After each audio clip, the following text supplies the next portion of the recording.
প্রথম প্রশ্ন হলো, ঔষধ খাওয়ার আগে কি বিসমিল্লাহ বলা যাবে? বলেন আপনাদের মত কি?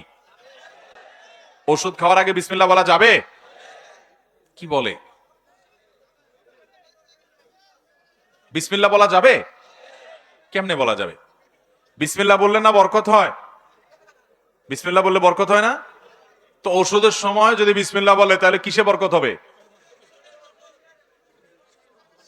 কিসে বরকত হবে? সবাই বলতেছে রোগে বরকত হবে। ঔষধ কি রোগ হওয়ার জন্য খায় না রোগ সারার জন্য খায়?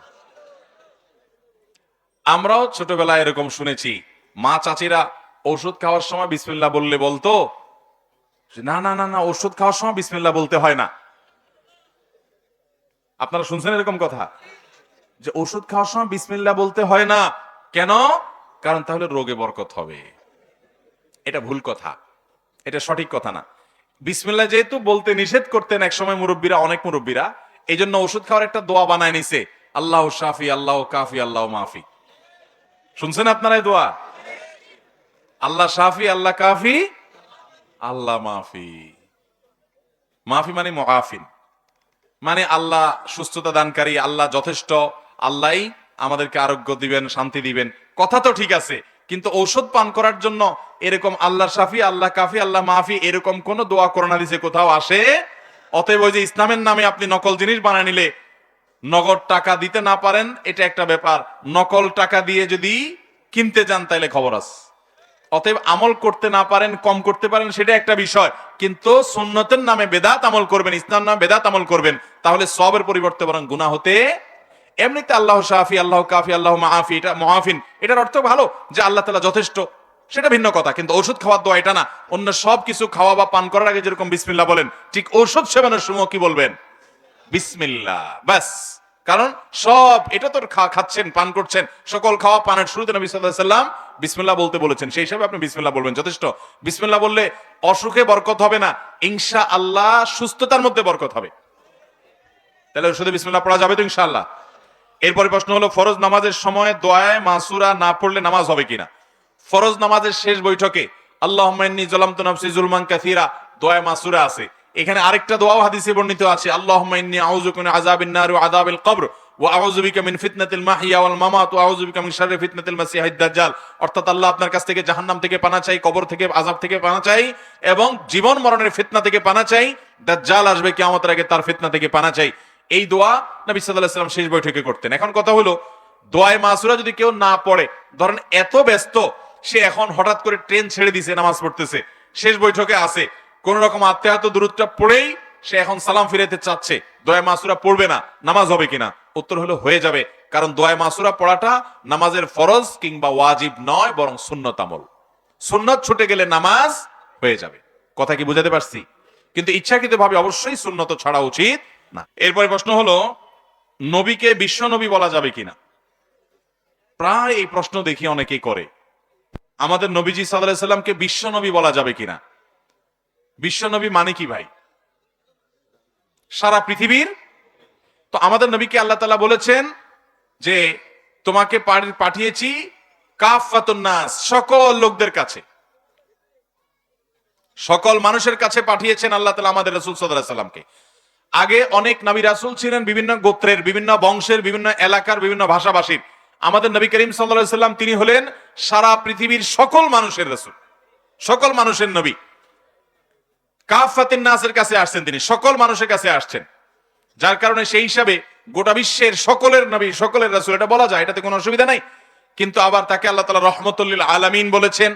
এর মানে হলো তিনি শুধুমাত্র মানুষ নয়, মানুষ, ফেরেশতা, জিন, অন্য যত সৃষ্টি আছে, জগৎ আছে, সবগুলোর জন্য করুণা, সেটাও আপন জায়গায় ঠিক আছে, সবার জন্য করুণা হয়ে আসছেন।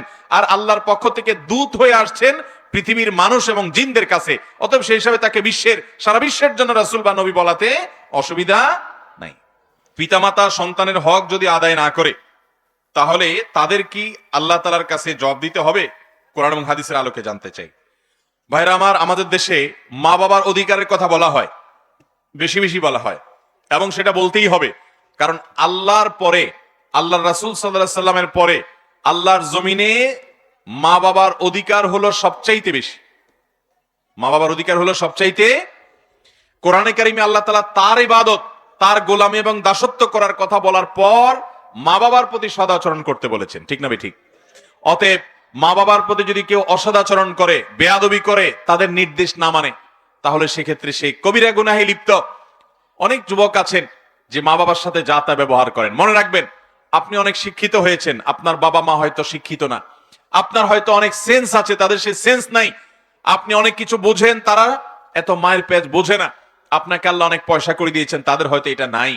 তারপরও তারা আপনার মা এবং বাবা হওয়ার কারণে আপনি রাজার সামনে প্রজারা যেরকম থাকে, আপনি আপনার মা বাবার সামনে সেরকম দোজানু হয়ে, নতজানু হয়ে, আপনি তাদের সামনে বিনয়ে অবনত হয়ে আপনি অত্যন্ত শ্রদ্ধা ভরে তাদের সামনে নিজেকে উপস্থাপন করবেন। চেষ্টা করবো তো ইনশাআল্লাহ। মনে রাখবেন, মা বাবার সন্তুষ্টি এর মধ্যে আল্লাহর সন্তুষ্টি, আর মা বাবার অসন্তুষ্টির মধ্যে আল্লাহর অসন্তুষ্টি। কেউ যদি তার মা বাবাকে অসন্তুষ্ট করে যায়, নিজের নামাজ রোজা এগুলোতে কুলাবে না, আল্লাহ রাব্বুল আলামিন তাকে জাহান্নামে দিবেন। এজন্য মা বাবার অধিকারের কথা বেশি বেশি বলা হয়, এটা ঠিক আছে, কিন্তু সেই সাথে আমাদের এটাও মনে রাখতে হবে, শুধু মা বাবার অধিকার আদায় করলেই হবে না, মা বাবাও আবার সন্তানের অধিকার আদায় করতে হবে। সন্তান মা বাবার অধিকার আদায় করার চেষ্টা করবে, এটা তার দায়িত্ব, কিন্তু বাবা মার দায়িত্ব হলো সন্তানদের কোনো হক নষ্ট হচ্ছে কিনা সেটা খেয়াল করা। মনে রাখবেন, কোন বাবা মা যদি সন্তানের হক নষ্ট করে, সন্তানের প্রতি দায়িত্ব যদি পালনে অবহেলা করে, তাহলে সেই বাবা মাও আল্লাহর কাঠগড়ার আসামি হবে। অনেক বাবা মা আছেন, সন্তান জন্ম দেওয়ার পর আর খোঁজ খবর নেওয়ার নামগন্ধ নেই, আছে না নাই? পরিমাণে কম, কিন্তু আছে। হয়তো আরেক বিয়ে করে আরেক সংসার নিয়ে চলে গেছে, এই সংসারের ছেলে মেয়েদের খোঁজ খবরও নেয় নাই। কিয়ামতের ময়দানে আল্লাহ রাব্বুল আলামিনের কাছে এর জন্য তাকে জবাবদিহি করতে হবে, তার বিচার হবে। কারণ সন্তান জন্ম হওয়ার পর সন্তানের ভরণ পোষণ দেওয়া, তাকে আদর স্নেহ করা, তাকে মায়া মমতা দেওয়া, তাকে ভালোবাসা, তাকে ভালো করে লালন পালন করা, তাকে স্নেহ ভরে স্নেহের মধ্যে আগলে রাখা, এটা বাবা মার উপরে কর্তব্য। সেটা যদি সে আদায় না করে অন্য জায়গায় চলে যায়, তাহলে সেক্ষেত্রে সে আল্লাহর কাছে আসামি হিসাবে থাকবে। দ্বিতীয়ত, যেই ত্রুটিটা সবচেয়ে বেশি হয় আমাদের দেশে সন্তানের প্রতি, সেটা হলো বেশিরভাগ বাবা মা মুসলমান, অথচ সন্তানকে ইসলাম শিখায় না, সন্তানকে ভালো করে কোরআন শিখায় না, সন্তানকে নামাজি বানায় না, মসজিদে নেয় না, হাদিস শিখায় না, রাসূলের সাথে পরিচয় করে না। এই কারণে ওই বাবা মাও আল্লাহর কাছে জবাবদিহি করতে হবে। নবী করিম সাল্লাল্লাহু আলাইহি ওয়াসাল্লাম বলেছেন, আলা কুল্লুকুম রাইন ওয়া কুল্লুকুম মাসউলুন আন রাইয়াতিহি, তোমাদের সবাই দায়িত্বশীল, তোমার দায়িত্ব সম্পর্কে তোমাকে জিজ্ঞাসা করা হবে, যে তোমার অধীনস্থদেরকে তুমি কি আদায় করলা, তাদের দায়িত্ব এই সম্পর্কে জিজ্ঞাসা করা হবে। বাবা মাকে জিজ্ঞাসা করা হবে, তোমার সন্তানকে তুমি আল্লাহর সাথে পরিচয় করিয়েছো কিনা, তুমি মুসলমান হিসাবে ইসলাম শিখিয়েছো কিনা, ইমানি চেতনা তার মধ্যে দিয়েছো কিনা, তাকে নামাজ শিক্ষা দিয়েছো কিনা, মসজিদে যাওয়ার অভ্যাস করেছো কিনা, তাকে হক হালালের নীতি নৈতিকতা শিখিয়েছো কিনা, এগুলো জবাবদিহি করতে হবে। মা বাপ যদি শুধুমাত্র ছেলে মেয়েকে জাগতিক পড়ালেখা, তাদেরকে শুধুমাত্র তথাকথিত কেরিয়ার গড়ার গুরুত্ব বুঝান, এবং তাদেরকে যদি খাইয়ে পরিয়ে শুধুমাত্র অন্য পশু পাখির মতো মোটা তাজা করেন, কিন্তু তাদের মধ্যে ভদ্রতা না দেন, তাদেরকে নীতি নৈতিকের আদেশ না শিখান, আদর্শ না শিখান, আমল ইবাদত না শিখান, ঈমান না শিখান, তাহলে এই বাপ মা আল্লাহর কাছে কিয়ামতের ময়দানে গুনাহগার হিসাবে, অপরাধী হিসাবে, সন্তানের হক নষ্টকারী হিসাবে তার বিচারের কাঠগড়ায় তাকে দাঁড়াতে হবে। অতএব আমাদের সন্তানদের হক আমরা আদায় করবো তো ইনশাআল্লাহ। সন্তানদের আরেকটি হক অনেক বাবা মা নষ্ট করেন, সেটা কি?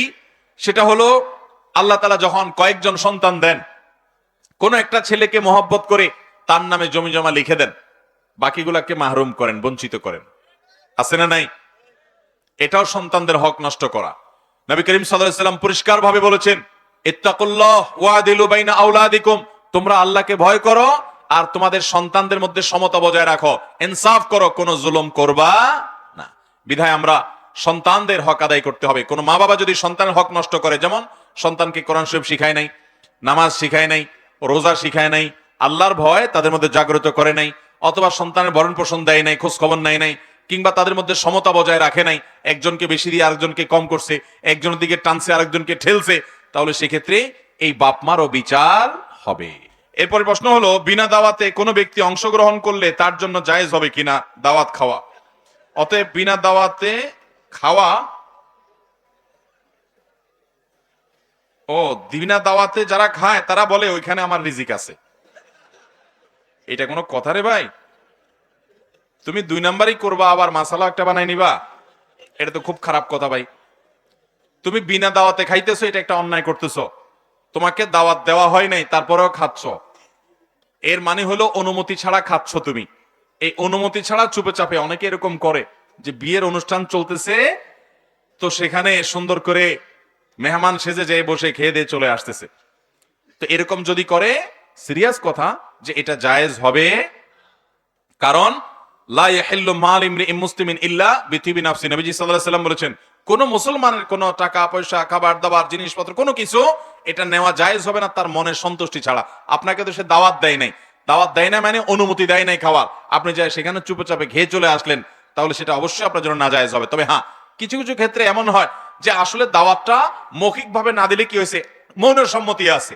ধরুন কথার কথা যে কেউ এমন এক জায়গায় খাবার আয়োজন করছে যে সেখানে অপরিচিত লোক আসছে, উনি জানেন যে অপরিচিত লোক আসছে, তারপরেও তাকে সাধতেছেন, খাওয়াচ্ছেন, রমজান মাসে ইফতার খাচ্ছেন মসজিদে, একজন লোক আসছে বাহির থেকে, আপনি তাকে ডাকেন নাই, এরপরও আপনি জানেন যে এখানে অনেক লোকে আসে, এরকম আসছে, মৌন সম্মতি থাকে, কারণ কেউ এটা নিয়ে বাধাইতে যায় না, আরে আপনাকে তো দাওয়াত দেই না, আপনি আসছেন কেন, আপনি তো আমাদের মুসল্লি না, আরেক এলাকার মানুষ, আপনি তো এখানে শহরে বেড়াইতে আসছেন, আপনি কেন ইফতার খাইতে আসছেন, এটা কেউ বলে না, জানে যে এরকম লোক আসে, এরকম মৌন সম্মতি থাকলে সেটা জায়েজ আছে। কিন্তু আপনি বিয়ে বাড়িতে চুপে চাপে গিয়ে সুন্দর করে নতুন জামা কাপড় পরে ভালো টুপি টাপা লাগাই যায় খেয়ে চলে আসছেন চুরি করে, এটা জায়েজ হবে। আর এই চুরির জন্য আবার মাসালা বাইর করছেন কি, যে আমার রিজিক সেখানে লেখা আছে, আপনার রিজিক সেখানে লেখা আছে, এই যুক্তি যদি আপনি খান, তাহলে চোর যখন চুরি করবে সেও বলবে ওখানে আমার রিজিক লেখা আছে। আরেকজনের পকেট থেকে যখন পকেট মনে টাকাটা নিয়ে আসবে, আয়না বলবে দেখো এই টাকাটা আমার রিজিকে আছে, সেজন্য আমি আনতে পারছি। রিজিক থাকলেই সেটা হালাল হয় না, মনে রাখবেন। আল্লাহ তাআলা রিজিক দাতা, যে হারাম খায় তারও রিজিক দাতা কে? আল্লাহ তাআলা তার জন্য রিজিকটা বরাদ্দ রাখছেন, সে হারাম পদ্ধতিতে খাইছে, বিধায় আমার রিজিকে লেখা আছে, এই যুক্তিতে আপনি অন্যায়ভাবে কারোর কাছ থেকে কোনো কিছু হাসিল করবেন, অর্জন করবেন, দখল করবেন, খাবেন, সেটা জায়েজ হবে না। তাহলে চাঁদাবাজও বলবে হ্যাঁ এই টাকা আমার রিজিক আছে।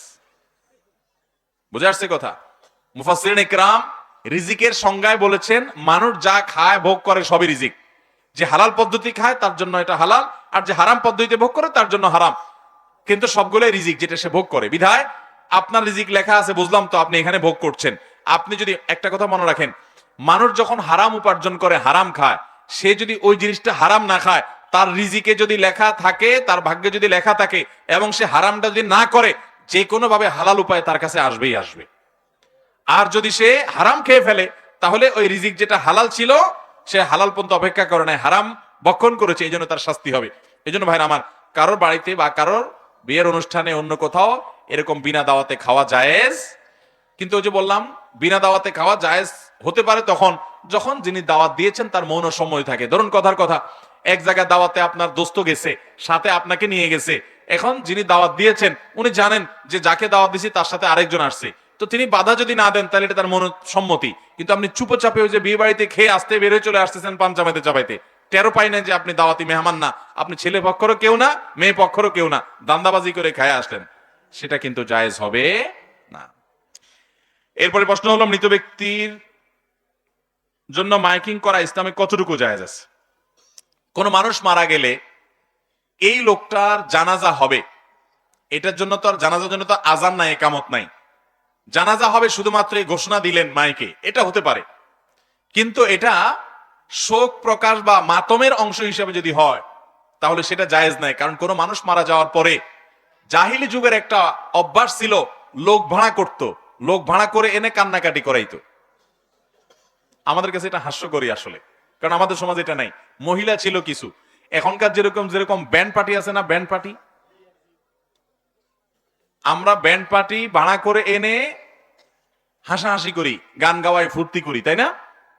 সে যুগের মানুষ কারো বাপ মারা গেলে, মা মারা গেলে ওই মহিলাদেরকে ভাড়া করে আনতো, আইনা কি করতো, কান্না করাইতো। এই মাতম করানো এটা শরীয়তে জায়েজ নাই, জাহিলি যুগের স্বভাব। তো এই জন্য কোন মানুষ মারা যাওয়ার পরে মাইকিং করে যদি ওইটার অংশ হিসাবে করে বা ওই টাইপ কিছু করে, না জায়েজ হবে। কিন্তু জানাজার নামাজের ঘোষণা দিল, এটাতে অসুবিধা নাই।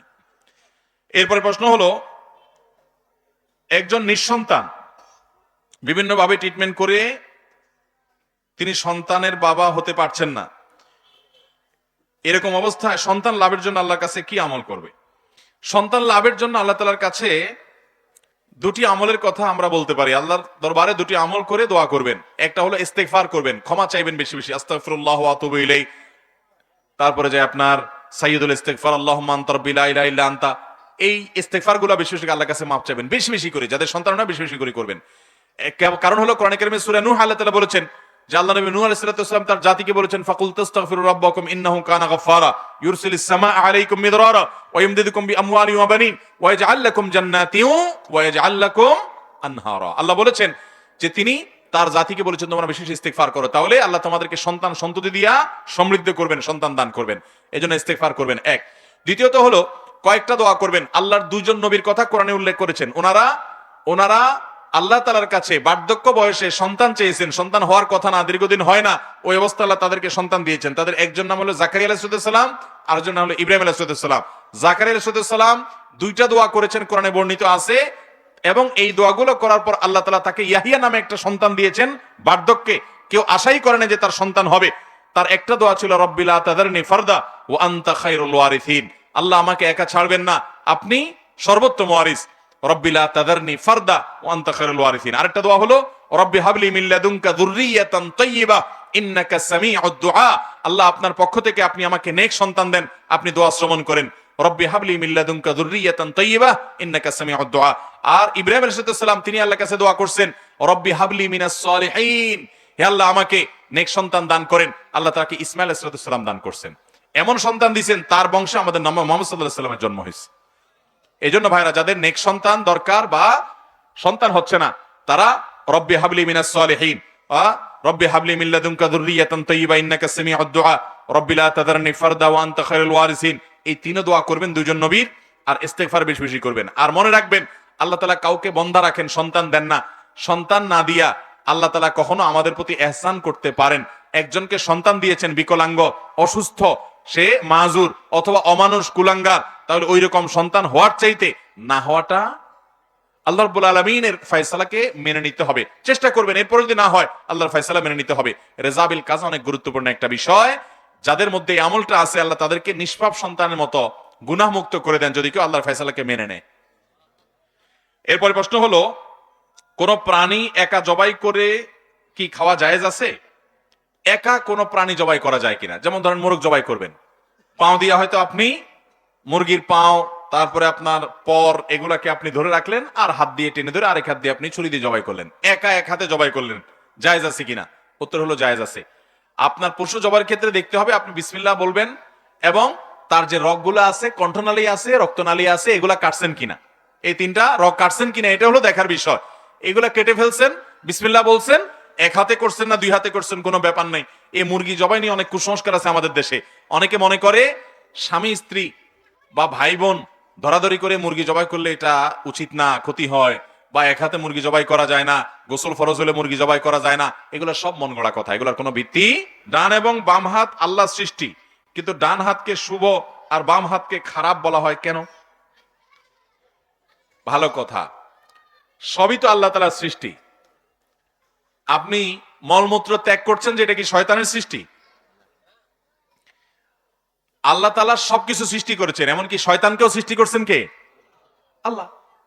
বিধায় আল্লাহ সৃষ্টি করার পর আল্লাহ যদি একজনকে মর্যাদা দেন তো সেটা আল্লাহর ব্যাপার, ঠিক না বে ঠিক? যে কোনো ভালো কাজে আল্লাহ তাআলা ডানকে পছন্দ করেন, যে কোনো ভালো কাজে। আর যে কোনো মন্দ কাজ আপনি বাম হাতে করবেন। মন্দ কাজ বলতে তুলনামূলক অপেক্ষাকৃত যে কাজ আমরা অপছন্দ করি সেই কাজ আপনি পরিষ্কার করবেন, অপবিত্র থেকে পবিত্র হবেন, পেশাব করে পানি নেবেন, তাহলে সেক্ষেত্রে বাম হাত ব্যবহার করবেন। আর খানা খাবেন, মসজিদে প্রবেশ করবেন, ডান পা দিয়ে ঢুকবেন এবং খানা খাবেন ডান হাতে, জামা পরবেন ডান হাত দিয়ে আগে পরবেন, খুলবেন তো বামটা আগে খুলবেন। যে কোনো ভালোর ক্ষেত্রে ডানকে আগে দিতে হবে, বামকে পরে দিতে হবে। আল্লাহ তাআলা ডানকে মর্যাদা দিয়েছেন, বামকে মর্যাদা দেন, এটা আল্লাহ তাআলার ব্যাপার। আল্লাহ সৃষ্টি, একটাকে মর্যাদা দিয়েছেন আরেকজনকে দেন নাই, এটার অধিকার আল্লাহর আছে। এরপরে প্রশ্ন হলো প্রচলিত মিলাদ ও কিয়াম ইসলামের দৃষ্টিতে জায়েজ আছে কিনা? ভাইরা আমার, মনে রাখতে হবে মুসলমান হিসেবে আমাদের প্রিয় রাসূলের জন্য আমাদের দোয়া করতে হবে। যে রাসূল সাল্লাল্লাহু আলাইহি সাল্লাম পেট ভরে খানা খেতেন না, যে রাসূল সাল্লাল্লাহু আলাইহি সাল্লাম সারা জীবন অনেক কষ্ট সহ্য করতেন, যিনি দিনকে দুনিয়াতে বিজয়ী করবার জন্য অনেক মেহনত করে গেছেন, আমাদের পর্যন্ত ঈমান যেন আসে সেজন্য তার অক্লান্ত পরিশ্রম ছিল। সেই নবী সাল্লাল্লাহু আলাইহি সাল্লাম আল্লাহর হাবিব, আল্লাহর রাসূলের জন্য যদি আমরা দোয়া করি অর্থাৎ দুরূদ পড়ি, তাহলে লাভ আমাদেরই হবে। নবী সাল্লাল্লাহু আলাইহি সাল্লাম বলেছেন, মান সাল্লা আলাইয়া মাররাতান সাল্লাল্লাহু আলাইহি আশারা, যে ব্যক্তি আমার প্রতি অর্থাৎ নবীজি বলেছেন তার প্রতি যে ব্যক্তি একবার দুরূদ পাঠ করবে, আল্লাহ তাআলা ওই ব্যক্তির উপরে 10 বার রহমত নাজিল করবেন। আপনি একবার দুরূদ শরীফ পড়বেন, আপনার জীবনে 10 জায়গায় আল্লাহর অনুগ্রহ আপনার প্রতি নাজিল হবে। এজন্য ভাইরা আমার, দুরূদ আমাদেরকে পড়তে হবে কি হবে না? বেশি বেশি পড়তে হবে। দুরূদ সবচেয়ে বেশি পড়তে হবে শুক্রবারে, বৃহস্পতিবার দিবাগত রাত এবং শুক্রবার জুমাবার, এই সময়টাতে সবচেয়ে বেশি দুরূদ পাঠ করতে হবে। কারণ নবী করিম সাল্লাল্লাহু আলাইহি ওয়াসাল্লাম বলেছেন, আকসিরু আলাইয়া মিনাস সালাতি মিন ইয়াউমিল জুমআতি ওয়া লাইলাতিল জুমআহ, তোমরা জুমার দিন এবং জুমার রাত, বৃহস্পতিবার দিবাগত রাত এবং শুক্রবার আমার প্রতি বেশি বেশি দুরূদ পাঠ করবে। ফাইন্না সালাতাকুম মারুদাতুন আলাই, কারণ তোমরা যে দুরূদ পাঠ করো এটা আল্লাহর ফেরেশতারা আমার সামনে উপস্থাপন করে, বলে হে আল্লাহর রাসূল, অমুকের ছেলে অমুক আপনার প্রতি দুরূদ পাঠ করেছে। এই জন্য দুরূদ পাঠ করা লাগবে কি লাগবে না? কিন্তু দুরূদ পাঠ করা আর মিলাদ পড়া এই দুইটা এক জিনিস না। দুরূদ পাঠ সকল নামাজি মুসলমান নামাজে করে, নামাজের বাইরেও করে। আমরা নামাজের মধ্যে দুরূদ পড়ি কি পড়ি না? নামাজের মধ্যে দুরূদ সব মুসলমান, সব নামাজি ব্যক্তি পড়ে কি পড়ে না? তাহলে যারা দুরূদ পড়ে, এমনও হতে পারে যে দুরূদ পড়ছে কিন্তু সে মিলাদ পড়ে নাই। কিয়ামতের দিন আল্লাহর কাছে এটার জন্য জবাবদিহি করা লাগবে না যে তুমি মিলাদ পড়ছো কিনা, আল্লাহর কাছে জবাব দিতে হবে যে তুমি দুরূদ পড়ছো কিনা। অতএব আমরা কি দুরূদ পড়বো না মিলাদ পড়বো? আপনি বলবেন মিলাদে তো দুরূদই পড়ে। দেখুন, ইসলাম কোন ইবাদত করার ব্যাপারে বিশেষ কোন নিয়ম যদি ঠিক না করে দেয়, আপনি যদি সেই ইবাদতের জন্য একটা ফরম্যাট, একটা নিয়ম বানায় নেন, ইবাদতের মন গড়া পদ্ধতি বানায় নেন, তাহলে এটার নাম হবে নকল ইবাদত। আর এই নকল ইবাদত করলে আল্লাহর কাছে পুরস্কার পাওয়া যাবে না, বরং তিরস্কার পাইতে হবে। আপনার আমল নাই সেটা এক জিনিস, কিন্তু আমল আছে ভেজাল আমল, সেটা কিন্তু আরো খারাপ জিনিস। আপনি একটা দোকানে গেছেন, আপনার প্রচন্ড ক্ষুধা লাগছে, আপনার মানিব্যাগটা পকেট মারে নিয়ে গেছে, আপনার বাড়ি এখানে নাই, ক্ষুধায় আপনি অবস্থা খারাপ।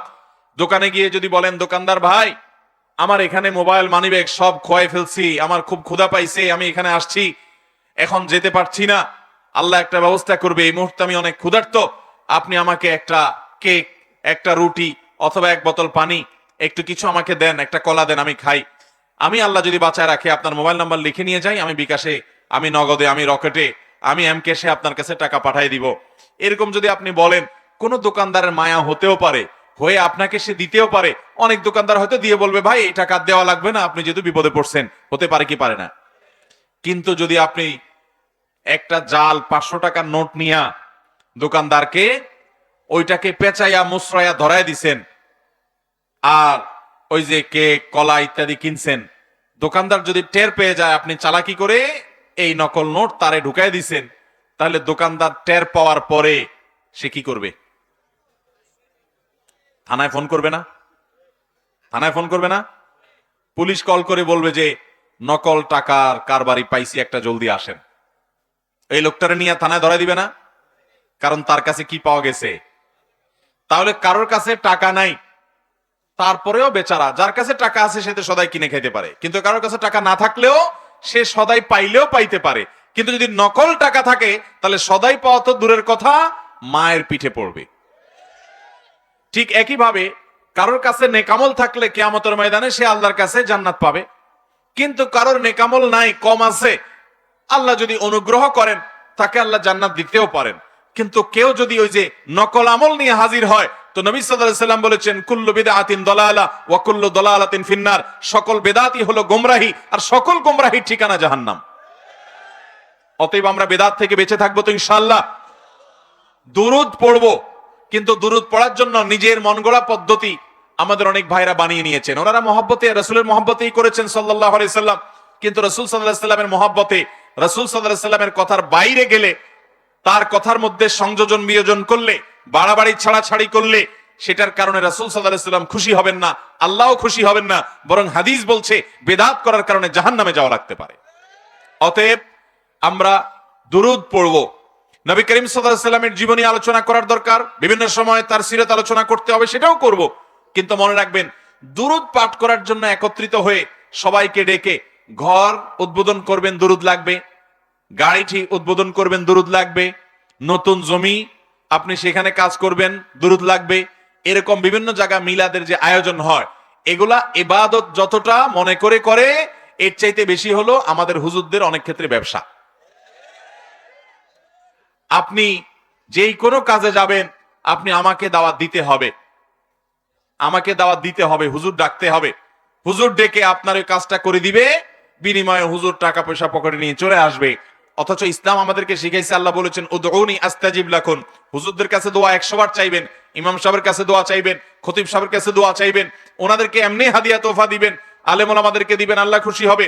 কিন্তু মনে রাখবেন, আপনার যে কোনো দোয়া হুজুর ছাড়া কবুল হবে না, এটা ঠিক না। বরং আপনার দোয়া আপনি নিজে আল্লাহর কাছে যখন চাইবেন, আল্লাহ কবুল করবে কি করবে না। অতএব এই যে আমাদের কথায় কথায় বিভিন্ন কাজে আমরা মিলাদের আয়োজন করি, এই মিলাদের আয়োজন এইভাবে সাহাবীরা কখনো নবী সাল্লাল্লাহু আলাইহি সাল্লামের সময় সাহাবীরা একত্র হয়ে এরকম মিলাদের জন্য একত্র হইছেন, আবার দুরূদ পড়তে পড়তে দাঁড়ায় যাইতে হয়, এরকম কোন কথা সাহাবীদের জীবনে ছিল? আচ্ছা, নামাজের মধ্যে আপনারা দুরূদ পড়েন কি পড়েন না? নামাজে দুরূদ পড়েন না লালমনিরহাটের মানুষ? এই দুরূদটা কি আপনারা দাঁড়ায় পড়েন না বসে পড়েন? তো নামাজের মধ্যে দুরূদ পড়তে পড়তে আমাদের যে ভাইরা দাঁড়ায় যায়, তারা মনে করেন দুরূদ পড়তে পড়তে রাসূল হাজির হয়ে যায়, যেহেতু রাসূল চলে আসছে সেজন্য তার সম্মানার্থে দাঁড়ায় যেতে হবে। আচ্ছা ভাই, দুরূদ পড়তে পড়তে যদি রাসূল সাল্লাল্লাহু আলাইহি সাল্লাম হাজির হন, তো নামাজের মধ্যে একটা মসজিদে শত শত মুসল্লি একসাথে সবাই বৈঠকে বসে আল্লাহুম্মা সাল্লি আলা মুহাম্মাদ ওয়া আলা আলি মুহাম্মাদ কামা সাল্লাইতা আলা ইব্রাহিম দুরূদ পড়ে কি পড়ে না? তাহলে এই দুরূদ শত শত মানুষ যখন পড়ে তখন রাসূল আসে না? তাহলে তখন দাঁড়ায় যাওয়া উচিত না? কি বলেন, তখন দাঁড়ায় যাওয়ার কথা না? কিন্তু আমরা নামাজের মধ্যে যদি দুরূদ শরীফ পড়তে পড়তে কেউ যদি মহব্বতের চোটে দাঁড়ায় যায়, নামাজ হবে? তো নামাজের মধ্যে যদি দুরূদ পড়ার সময় দাঁড়ানো না লাগে, তো নামাজের বাইরে দুরূদ পড়ার জন্য আপনাকে দাঁড়াইতে কে বলছে? আপনি বলবেন দাঁড়ায় দুরূদ পড়া জায়েজ আছে, আমি বলবো 100 বার জায়েজ আছে। দুরূদ বসেও পড়া যায়, দুরূদ দাঁড়ায়াও, কিন্তু বসা থেকে পড়তে পড়তে দাঁড়ায় যেতে হবে, এই কথা কোরআন হাদিসে কোথাও বলা?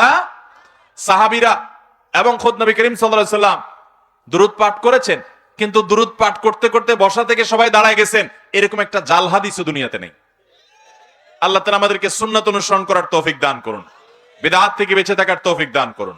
কিন্তু এরপরও আমাদের যে সমস্ত ভাইরা মিলাদ পড়েন, আমাদের যে সমস্ত ভাইরা কিয়াম করেন, দিন শেষে তারা আমাদের ভাই। দিন শেষে তারা আমাদের নিজেদের মধ্যে কোন্দল গন্ডগোল করা যাবে না। আমি যেটাকে সঠিক মনে করি সেটা বলবো, সেটা করব। আমার ভাই যেটাকে সঠিক মনে করেন উনি সেটা করবেন, বলবেন, এটাই স্বাভাবিক। কিন্তু আমরা ভাই, আমাদের মধ্যকার গন্ডগোল হলে মাঝখান থেকে সুবিধা নিবে খ্রিস্টান মিশনারিরা, মাঝখান থেকে সুবিধা নিবে কাদিয়ানিরা, মাঝখান থেকে সুবিধা নিবে শিয়ারা, মাঝখান থেকে সুবিধা নিবে এই এনজিও গুলো, বিভিন্ন এজেন্ডা নিয়ে যারা এই দেশে এসছে তারা। অতএব আমরা সেই সুবিধা পেতে দেব? কেউ যদি বেদাতে লিপ্ত হয়, সে বেদাতে লিপ্ত ভাইটা আমারই ভাই, আমারই ভাই বেদাতে লিপ্ত, বা আমার ভাই তার দৃষ্টিতে আমি ভুলে আসি। হতে পারে ভাই ভাইয়ের মধ্যে এরকম মত পার্থক্য, তাই বলে ভাই ভাই যদি নিজেদের মধ্যে গন্ডগোল ফাসাদ করে আলাদা হয়ে যায়, তাহলে আরেক পক্ষ সেখানে সুবিধা নেয়। অতএব সেটা পাতে দেওয়া যাবে। আমরা সামাজিকভাবে মিলেমিশে থাকবো। এই সমস্ত মাসআলার কারণে মত পার্থক্য থাকবে, কিন্তু গন্ডগোল থাকতে পারবে বিধায় আমরা সাবধান থাকবো। ঠিক আছে তো ইনশাআল্লাহ?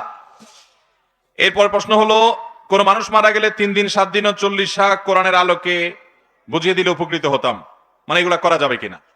মানুষ যদি মারা যায়, কোন মানুষ মারা গেছে, আপনার বাবা, আপনার মা, আপনার শ্বশুর শাশুড়ি, ভাই বোন, সন্তান, স্বামী, স্ত্রী, কেউ যদি মারা যায়, প্রধান এবং সবচেয়ে বড় মেইন করণীয় একটা কাজ, বলেন তো কি সেটা? দোয়া করা। অল্প কয়েকজন বলছেন মাত্র। সবচেয়ে বড় কাজ কি? দোয়া করা। আমরা যে জানাজা পড়ি, জানাজা নামাজ পড়ি না, এটার মানে কি? মৃত ব্যক্তির জন্য কি করা? আল্লাহুম্মা গফির লি হাইয়িনা ওয়া মাইয়িতিনা ওয়া শাহিদিনা ওয়া গায়িবিনা, আল্লাহুম্মা গফির লাহু ওয়ারহামহু ওয়া আফিহি ওয়া আকরিমহু ওয়া আহসিন নুজুলাহু ওয়া ওয়াসি' মুদখালাহু। আমরা মৃত ব্যক্তির জন্য দোয়া করি, দোয়ার মাধ্যমে তাকে আমরা বিদায় দেই। তাহলে একটা মানুষ মারা যাওয়ার পর তার প্রতি আমাদের প্রধান করণীয় হলো তার জন্য বেশি বেশি কি করব? আমরা অনেকে এই ক্ষেত্রে ভুল করি। আমরা মনে করি যে দোয়া বোধহয় আমরা করলে হবে না, দোয়া কারা দিয়ে করাইতে হবে?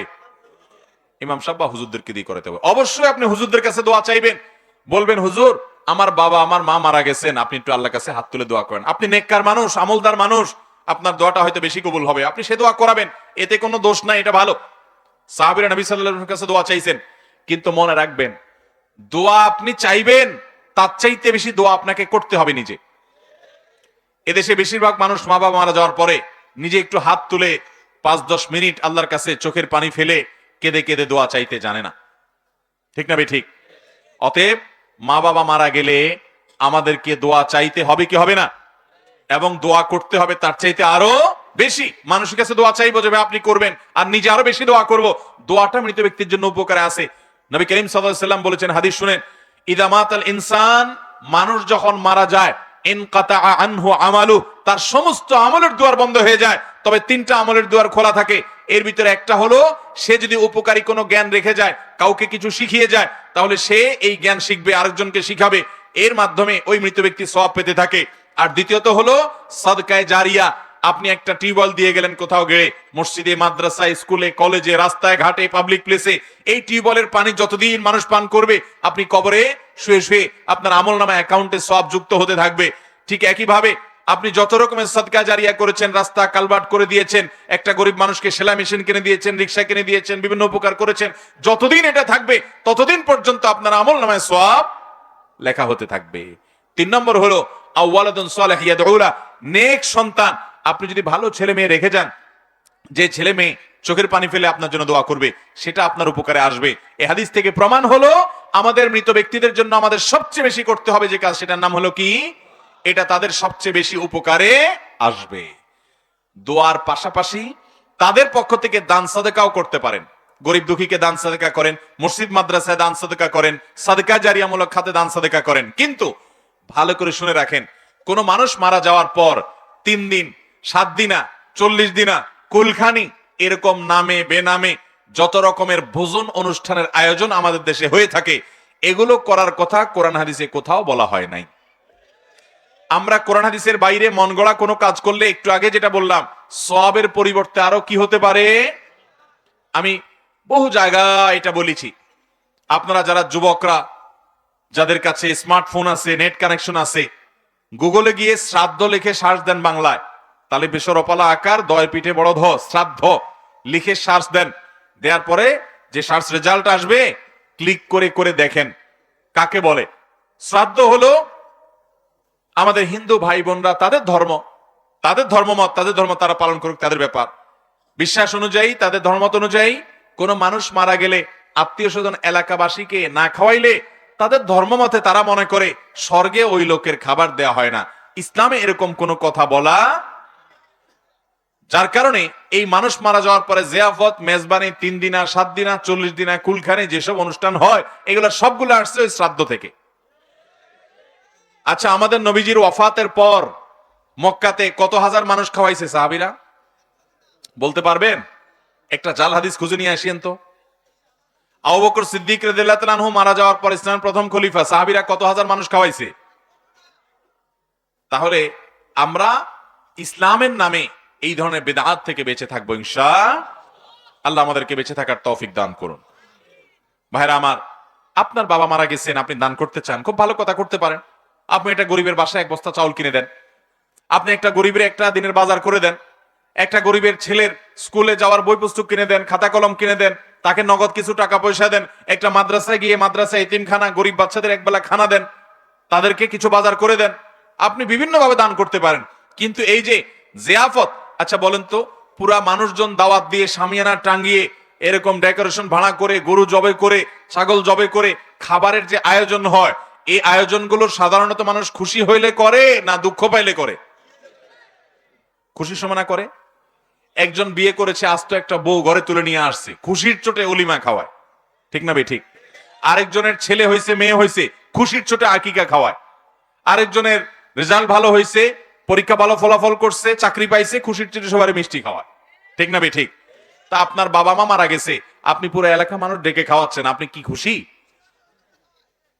হ্যাঁ ভাই, ইসলাম বলে যদি কারোর বাবা মা বা আত্মীয় স্বজন মারা যায়, এলাকাবাসীর দায়িত্ব হলো ওই মৃত ব্যক্তির ফ্যামিলির লোকদেরকে তারা খানা দিতে হবে। বরং কেন খানা দিতে হবে? কারণ তাদের মন খারাপ, রান্না বাড়া করার মতো মানসিকতা নাই। নবী করিম সাল্লাল্লাহু আলাইহি ওয়াসাল্লাম নির্দেশ করেছেন, মানুষ মারা গেলে তার পরিবার লোকদেরকে এলাকাবাসী, পাড়ার প্রতিবেশী, আত্মীয় স্বজনরা সবাই রান্না করে করে তাদের বাড়িতে পাঠাবে, তাদেরকে খাওয়াবে, কারণ তাদের মনটা খারাপ। এটাই হলো সুন্নত। আমরা বরং উল্টা এদের কাছ থেকে পুরো এলাকার লোক মিলে খাই। খাওয়াই 3 দিন, খাওয়াই 2 দিন 3 দিন, একবেলা 2 বেলা 4 বেলা খানা পাঠায় ঠিকই, কিন্তু এরপরে সুদে আসলে একসাথে 40 দিন উঠেনি। আল্লাহ তাআলা আমাদেরকে ভুল কাজ থেকে বের হয়ে আসার তৌফিক দান করুন। আমরা সুন্নত মতো চলবো না বেদাত মতো চলবো? আরে ভাই, নবী করিম সাল্লাল্লাহু আলাইহি সাল্লাম যে কাজটা করেন নাই, খলিফারা করেন নাই, সাহাবীরা করেন নাই, আমি কেন এই শ্রাদ্ধ অন্য ধর্মের মানুষের কালচার থেকে অনুসরণ করে করতে যাব? আল্লাহর কাছে সেটার জন্য আমার জবাবদিহি করতে হবে। ইসলামের নামে নকল জিনিস নিয়ে আল্লাহর কাছে যাওয়া যাবে? আপনার কাছে টাকা নাই, আপনি আল্লাহর হস্তে চান পাইতে পারেন, কিন্তু নকল টাকা নিয়ে কাহিনী করতে যান, ধরা খাইলে খবর আছে। অতএব নকল আমল নিয়ে আল্লাহর কাছে যাব? মুশকিল হলো এই মানুষ মারা যাওয়ার পরে জিয়াপত খাওয়ানো, এটা এমন এক জিনিস, এটা আপনি না চাইলেও খাওয়াইতে হয়। কারণ না খাওয়াইলে এলাকাবাসী বলে, কি মানুষ, আরে কি ছেলে ফেলে রেখে গেল, একটা মানুষকেও খাওয়াইলো না। সমাজের মানুষ অনেক উল্টাপাল্টা কথা বলবে, তাই বলে আমরা সেটা মেনে নিব? সমাজ যদি অন্যায়ের কথা বলে আমরা সেটা মানব? অন্যায়ের কাছে মাথা নত করব? আমি আমার বাবার জন্য দান দক্ষিণা করব, লোকে কি বললো না বললো এটা আমার দেখার সময়।